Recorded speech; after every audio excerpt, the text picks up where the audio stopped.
दोस्तों, 29 अगस्त अजा एकादशी के दिन चुपचाप गाय को खिला दें।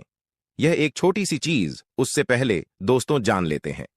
अजा एकादशी के बारे में हर महीने एकादशी का पर्व आता है, लेकिन भाद्रपद महीने में आने वाली अजा एकादशी सबसे ज्यादा महत्वपूर्ण होती है। आइए जानते हैं, साल 2024 में अजा एकादशी कब है दोस्तों? अजा एकादशी तिथि भगवान विष्णु को समर्पित है। माना जाता है इस दिन भगवान विष्णु का व्रत करने से और उनकी पूजा करने से सभी पापों का नाश हो जाता है और मोक्ष की प्राप्ति होती है। आइए जानते हैं इस साल अजा एकादशी 2024 की डेट, पूजा और क्यों। अजा एकादशी समस्त पापों से मुक्ति दिलाने वाली एकादशियों में से एक मानी जाती है। ऐसी मान्यता है कि इस व्रत को करने से पापों का अंत होता है। इतना ही नहीं, व्यक्ति को कई तरह के रोग, दोष और आर्थिक समस्याओं से भी छुटकारा मिलता है और अक्षय पुण्य की प्राप्ति होती है दोस्तों। अजा एकादशी के दिन स्वर्ग का दरवाजा खुल जाता है, इसलिए इस दिन किया गया दान पुण्य अन्य दिनों में किए गए दान पुण्य से अधिक फलदायी होता है। वास्तव में 29 अगस्त अजा एकादशी के दिन अगर आप यह उपाय कर लेते हो तो यकीनन आप पर मां लक्ष्मी की कृपा होगी और आप धनवान बन जाओगे। आप धनवान ना बने तो मुझे बताना दोस्तों, बस जो उपाय आपको बताया जाए वह उपाय कर लेना। चलिए जानते हैं, एकादशी के दिन चुपचाप गाय को खिला दें। यह एक छोटी सी चीज, रोडपति भी होंगे, करोड़पति मिलेंगे, सभी संकट और कष्टों से मुक्ति, मृत्यु दंड, पितृदोष तुरंत होगा खत्म, पूरे साल आपके भरे रहेंगे। अन्न धन के भंडार यूं कहें कि आपकी 7 पुश्ते तक करेंगे। रुपयों पैसों पर राज्य दोस्तों, 7 पीढ़ियों तक बैंक बैलेंस बढ़ता चला जाएगा। सभी भी दुख, दर्द, संकट, कष्ट है वह दूर हो जाएंगे। यदि आप यह एक छोटी और खास चीज चुपचाप गाय को खिला देते हैं तो तत्काल गरीबी आपके जीवन से खत्म हो जाएगी। यूं कहे व्यक्ति रंग से राजा बन जाता है और 33 कोटि देवी देवताओं को धारण करने वाली गौ माता की भी कृपा व्यक्ति पर आजीवन बरसती है। व्यक्ति के घर में कभी भी अनंत धन वस्त्र कमी नहीं होती है। धन के भंडार व्यक्ति के घर में भरे रहते हैं।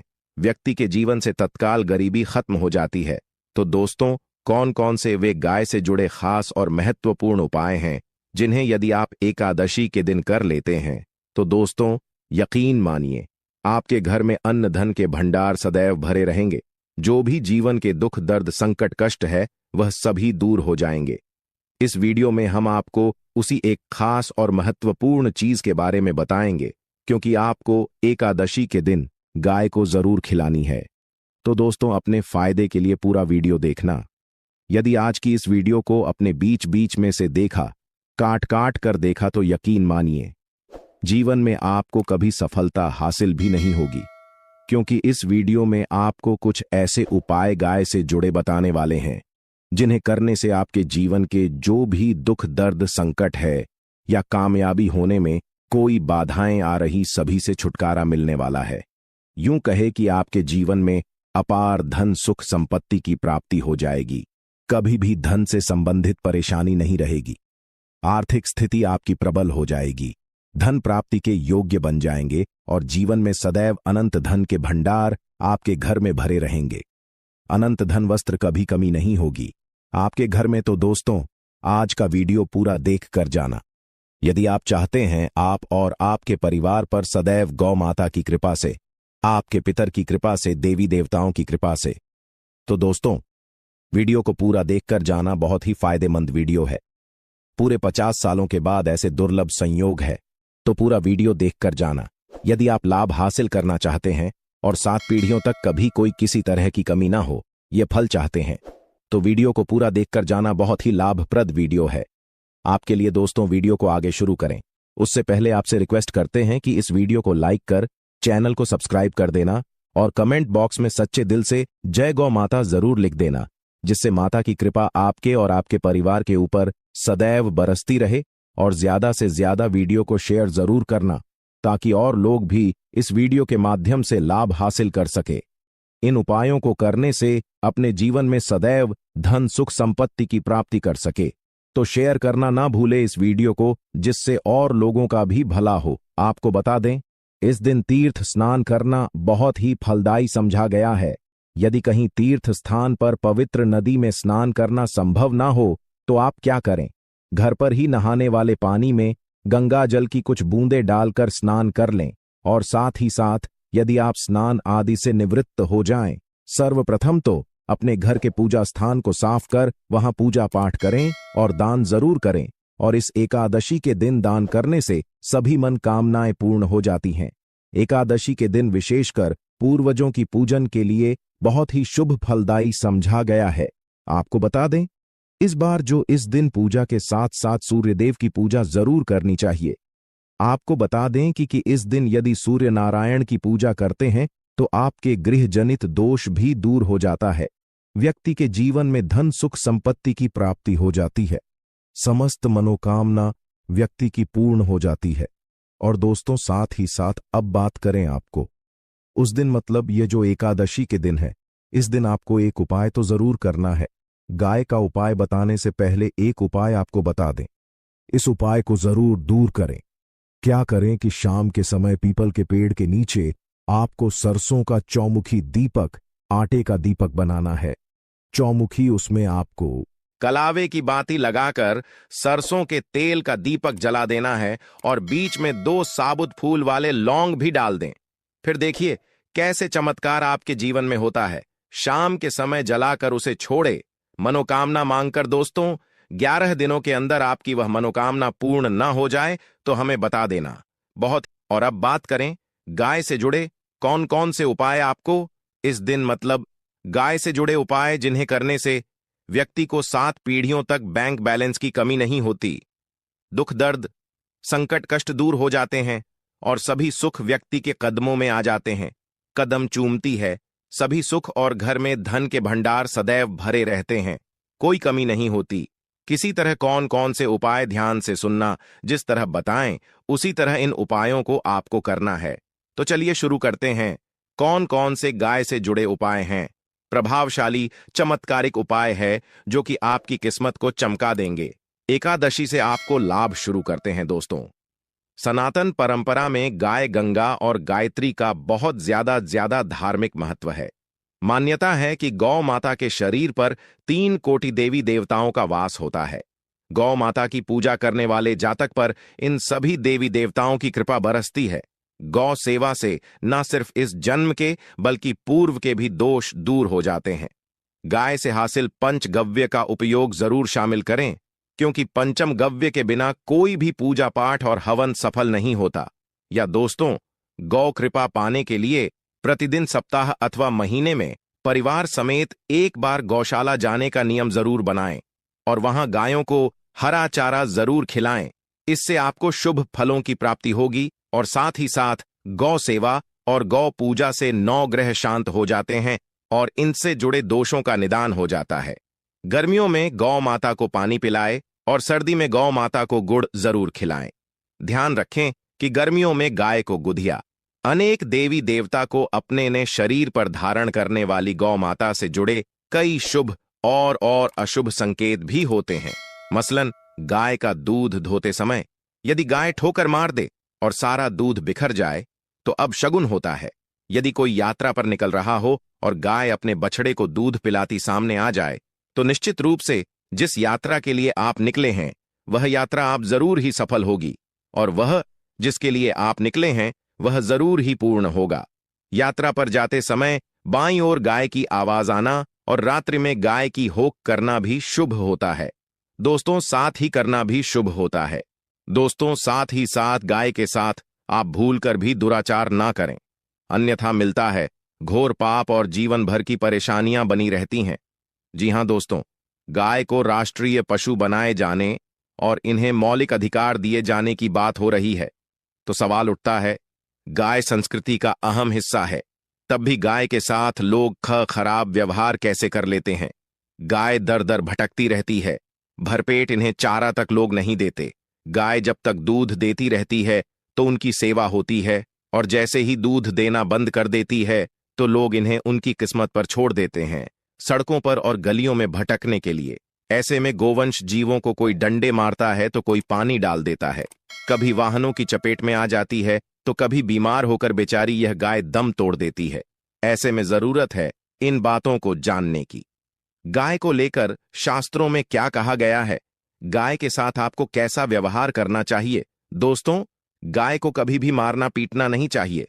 शास्त्रों में गाय को माता का दर्जा दिया गया है। गाय को मारने वाला माता को मारने पीटने वाले के समान पाप का भागीदार समझा जाता है। नरक लोक में वर्षों तक कष्ट भोगना पड़ता है। अगले जन्म पशु योनि में मिलता है। कथा है कि गौतम मुनि ने गलती से गाय को डां मार दिया था, जिससे गाय की मृत्यु हो गई थी और इस पाप से मुक्ति के लिए इन्हें वर्षों तक तपस्या करनी पड़ी। भगवान श्री कृष्ण जी ने बैल स्वरूप में आए वृद्धाश्रम का वध कर दिया था, जिससे मुक्ति के लिए भगवान श्री कृष्ण को संपूर्ण तीर्थों को एक कुंड में बुलाना पड़ा और इस कुंड में स्नान से वह पाप मुक्त हो गए थे। दोस्तों, साथ ही साथ पानी पी रही गाय को भगाते हैं। वे घोर पाप के भागी बनकर नरक भोगते हैं, ऐसा पुराणों में बताया गया है। जबकि जो लोग गाय के लिए प्याऊ और चार बनवाते, वह माह भाग्यवान होते हैं। ऐसे लोग घोर पाप से मुक्त होकर स्वर्ग पा जाते हैं और बड़े ही धनवान कुल में जन्म लेकर सुख भोगते हैं। और साथ ही साथ आराम कर रही गाय को कष्ट देकर कभी भी उठाना नहीं चाहिए। कहते हैं कि जिस स्थान पर गाय बैठी है, वहां से नकारात्मक ऊर्जा खत्म हो जाती है। गाय के बैठने की जगह को जो लोग नियमित साफ रखते हैं, वह जन्म में किए गए जाने अनजाने में पापों से मुक्ति हो जाती है और गोलोलोक में स्थान पाते हैं। गाय को डंडा मारकर उठाना, पानी डालकर उठाने से मनुष्य पाप का भागी बनता है और अगले जन्म में उसे दर दर भटकना पड़ता है। और साथ ही साथ शास्त्रों में बताया गया है कि गाय का दूध उसके बछड़े के लिए होता है। गाय के बछड़े से बचा हुआ दूध ही मनुष्य को लेना चाहिए, परंतु कुछ लोग एक बार गाय को दूध लेने बाद फिर से बछड़े के लिए बचा हुआ दूध भी धो लेते हैं। ऐसा करना घोर पाप कहाँ जाता है। ऐसे दूध को धोने वाला और ग्रहण करने वाला दोनों ही पाप के भागी बन जाते हैं। दोस्तों, साथ ही साथ शास्त्रों में कहा गया है कि गोवंश मतलब गाय और बैल के पीठ पर नहीं बैठना चाहिए। इनकी पीठ पर बैठने से महापाप लगता है। ऐसे लोगों को नरक की यातना भोगनी पड़ती है। एकमात्र देव के अंश के उत्पन्न नंदी ही गोवंश है, जिस पर स्वयं महादेव और महादेवी सवारी करती हैं, क्योंकि नंदी ने स्वयं अपनी इच्छा से महादेवी की सवारी बनना स्वीकार किया था। और साथ ही सात शास्त्रों में गाय के दान को बहुत ही महत्व दिया गया है, परंतु ऐसी गाय का दान कभी नहीं करना चाहिए जो बूढ़ी और बीमार हो। कठोपनिषद में नचकेता की कथा भी इस संदर्भ में है कि जिस नचकेता ने पिता द्वारा बूढ़ी गाय को दान करने पर आपत्ति जताई थी, दूध देने वाली और बछड़े सहित जो लोग का दान करते हैं, वह महान पुण्य को हासिल करके स्वर्ग में स्थान पाते हैं। दोस्तों, साथ ही साथ सूर्य चंद्र मंगल शुक्र की युक्ति राहु से हो तो पितृदोष होता है। यह भी मान्यता है कि सूर्य का संबंध पिता से एवं मंगल का संबंध होने के कारण सूर्य यदि शनि राहु या केतु के साथ स्थित हो या दृष्टि संबंधी हो तथा मंगल की युति राहु या केतु से हो तो पितृदोष होता है। इस दोष से जीवन संघर्षम बन जाता है। यदि पितृदोष हो तो गाय को प्रतिदिन या किसी भी एकादशी को या किसी पूर्णिमा के दिन, अमावस्या या किसी भी खास दिन पर रोटी गुड़ चारा खिलाने से पितृदोष खत्म जाता है। साथ ही साथ गाय की पीठ पर जो कुबड़ बना होता है वह बृहस्पति गुरु है। अतः जन्म पत्री में यदि बृहस्पति अपनी नीच राशि मकर में हो या अशुभ शिवलिंग में जा रहे हो और सामने से गौ माता आती हुई दिखाई दे तो गौ माता को अपनी दाहिनी ओर से जाने देना चाहिए। आपकी यात्रा जरूर ही सफल होगी। और जिस घर में गाय होती है उसमें वास्तु दोष स्वतः ही खत्म हो जाता है। गाय को अगर आपने रोटी बनाई है तो कोशिश करें कि उस रोटी को आप तुरंत ही गाय को दे दें। अगर आप उस रोटी को रख दें और उस रोटी को अगले दिन देंगे तो वह रोटी बांसी मानी जाएगी। गाय को कभी भी बांसी रोटी ना दें, इससे घर में नकारात्मक ऊर्जा वास करती है और जो भी काम आपके बनने वाले होंगे वह काम भी आपके बिल्कुल भी नहीं बनेंगे। इससे आपके घर में हमेशा दर्द देवता का वास रहेगा और आप जिस भी काम को करेंगे उस काम में आपको हमेशा असफलता ही हाथ लगेगी। इसलिए कोशिश करें गाय को रोजाना ताजी रोटी बनाकर खिलाएं और रोटी को बिल्कुल ना रखें। बांसी रोटी गाय को ना दें और साथ ही साथ सड़ी गली चीजें गाय को नहीं खिलानी चाहिए। घर में कोई फल है, कोई सब्जी है, सड़ जाए तो लोग क्या करते हैं, गाय को देते हैं। नहीं, ऐसा नहीं करना चाहिए। ऐसा करने से यदि आप गाय को खिलाते हैं तो आप पाप के भागी बन जाते हैं। आप बिल्कुल सड़ी गली चीजें गाय को न खिलाएं और साथ ही साथ एकादशी पर आटे की 11 लोहियां बनाकर उनके ऊपर हल्दी लगाएं। इसके बाद गाय को खिलाएं। हर एक लोही को खिलाते समय गाय के सिंघवाल आपके जीवन में खुशियां ही खुशियां होंगी। और एक बार एकादशी पर आप 7 बार गाय की परिक्रमा भी कर लें तो आपके समस्त काम होंगे। और एकादशी पर साथ ही साथ आप गाय को जब भी रोटी दे, रोटी पर या तो आप थोड़ी हल्दी लगा लें या थोड़ा गुड़ रख ले। अगर गुड़ ना हो तो आप थोड़ा घी रख सकते हैं। दोस्तों, गाय को कभी भी सूखी रोटी ना खिलाएं। सूखी का मतलब गाय को रोटी खिलाए, उस पर कुछ ना कुछ रख कर खिलाएं। हल्दी रख लें, गुड़ रख लें, मिश्री घी या जो भी रख ले, मतलब खाली नहीं खिलानी है। इतना करने मात्र से आपके जीवन के सभी दुख दर्द समाप्त हो जाए।